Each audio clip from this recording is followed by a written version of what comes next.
ಚರ್ಚೆಗಳ ಮಧ್ಯೆ ಈಗ ನವೆಂಬರ್ 1ನೇ ತಾರೀಕು ಮುಖ್ಯಮಂತ್ರಿ ಅವರು ಸಂತೋಷ ಪತ್ರವನ್ನು ಕರೆದಿದ್ದಾರೆ. ಅದು ಕೂಡ ಮತ್ತಷ್ಟು ಚರ್ಚೆಗಳು ವ್ಯಾಖ್ಯಾನಗಳು ಪಡ್ತಿದ್ದಾರೆ ರಾಜ್ಯೋತ್ಸವ ಅದೆಲ್ಲ. ಈಗ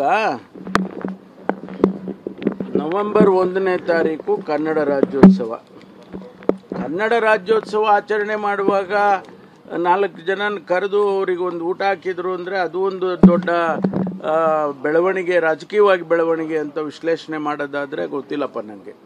ಯಾಕೆಂದರೆ ಸಂತೋಷ, ಹೌದು, ನಮಗೆ ಕನ್ನಡ ರಾಜ್ಯೋತ್ಸವ, ಕನ್ನಡ ನಾಡು ಆಯಿತು ನವೆಂಬರ್ 1ನೇ ತಾರೀಕು. ಅದಕ್ಕಾಗಿ ನಾವು ಆಚರಣೆ ಪ್ರತಿ ವರ್ಷ ಮಾಡ್ತೀವಿ. ಆ ಸಂತೋಷದಲ್ಲಿ ಬರ್ರಿ ನಮ್ಮ ಎಲ್ಲರೂ ಒಂದಿಷ್ಟು ಸೆಲೆಬ್ರೇಟ್ ಮಾಡೋಣ ಅಂತ ಮುಖ್ಯಮಂತ್ರಿಗಳು ಹೇಳಿದರೆ ಅದೂ ರಾಜಕೀಯವಾಗಿ ವಿಶ್ಲೇಷಣೆ ಮಾಡೋದು ಸರಿ ಕಾಣಿಸಲ್ಲ.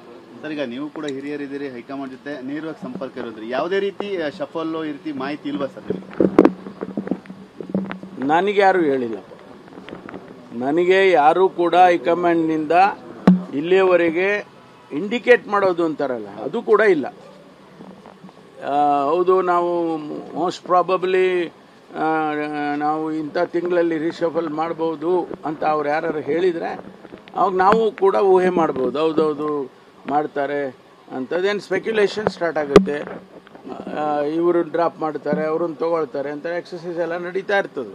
ಅಂಥದ್ದು ಯಾವುದು ಹೈಕಮಾಂಡ್ನಿಂದ ಇಲ್ಲಿವರೆಗೂ ಇಂಡಿಕೇಶನ್ಸು ಇಲ್ಲ. ಮುಖ್ಯಮಂತ್ರಿ ಆಗಲಿ ಅಂತೆಲ್ಲ ಘೋಷಣೆ ಕೊಟ್ಟಿದ್ದಾರೆ ಸರ್ ಶಿವಮೊಗ್ಗದಲ್ಲಿ, ಅದಕ್ಕೆ ಮುಖ್ಯಮಂತ್ರಿ ಆಗಬೇಕು ಅಂತ. ಚರ್ಚೆ ಇಲ್ಲ, ಖಾಲಿ ಇಲ್ಲ. ಮುನಿಯಪ್ಪನವರು 7 ಬಾರಿ MP ಆದವರು. ಅವರು ಅದು MP 7 ಬಾರಿ ಆಗೋದು ಅಂದರೆ ಏನು ಸಾಮಾನ್ಯ ಅಲ್ಲ.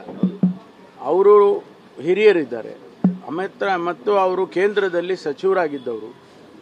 ಕೇಂದ್ರದಲ್ಲಿ ಸಚಿವರಾಗಿ ಬಂದು ರಾಜ್ಯದಲ್ಲಿ ಸಚಿವರಾಗಿದ್ದಾರೆ. ಸಮರ್ಥರಿದ್ದಾರೆ, ಅರ್ಹತೆ ಇದೆ. ಅದರಲ್ಲಿ ಏನು ತಪ್ಪಿದೆ? ಮುನಿಯಪ್ಪನವರು ಮುಖ್ಯಮಂತ್ರಿ ಆದರೆ ನಾನು ಸಂತೋಷ ಪಡೋನು. ಯಾಕೆಂದರೆ ನಾವೆಲ್ಲ ಒಂದು ವರ್ಗಕ್ಕೆ ಸೇರಿದ್ದೇವೆ. ಆದರೆ ಆ ವರ್ಗಕ್ಕೆ ಅವಕಾಶ ಸಿಗ್ತಲ್ಲ ಅನ್ನುವಂಥದ್ದು ಸಂತೋಷ ಆಗುತ್ತೆ. ಯಾವ ವರ್ಗ ತುಳಿತಕ್ಕೆ ಒಳಗಾಗಿತ್ತು ಆ ವರ್ಗಕ್ಕೆ ಆಡಳಿತ ವರ್ಗ ಆಗುತ್ತೆ ಅದು ಅಂತಂದರೆ ಸಂತೋಷ ಪಡೋಕ್ಕಾಗಲ್ವ ನಾವು? ಅದರಿಂದ ಮುನಿಯಪ್ಪನವರು ಸಮರ್ಥರಿದ್ದಾರೆ. ನಾನು ಕೂಡ ಅವ್ರು ಆಗೋದಾದ್ರೆ ನಾನು ಸಂತೋಷ ಪಡ್ತೀನಿ.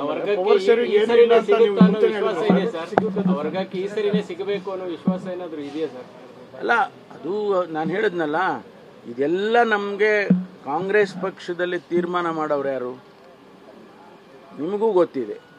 ಯಾರೋ ನಾವು ಇಲ್ಲಿ ಕೂತ್ಕೊಂಡು ಕರ್ನಾಟಕದಲ್ಲಿ 4 ಜನ ಹೇಳಿದರೆ ಆಗೋದಿಲ್ಲ. ಹೈಕಮಾಂಡ್ನವರು ವಿಶ್ಲೇಷಣೆ ಮಾಡ್ತಾರೆ. ಈಗ ಬಿಹಾರದ ಎಲೆಕ್ಷನ್ ನಡೀತಾ ಇದೆ. ಎಲೆಕ್ಷನ್ ಆದಮೇಲೆ ಬಹುಶಃ ಇದಕ್ಕೇನಾದರೂ ಅಂಥ ಅವಶ್ಯಕತೆ ಇದ್ದರೆ ಅವರೇ ಮಾಡ್ತಾರೆ.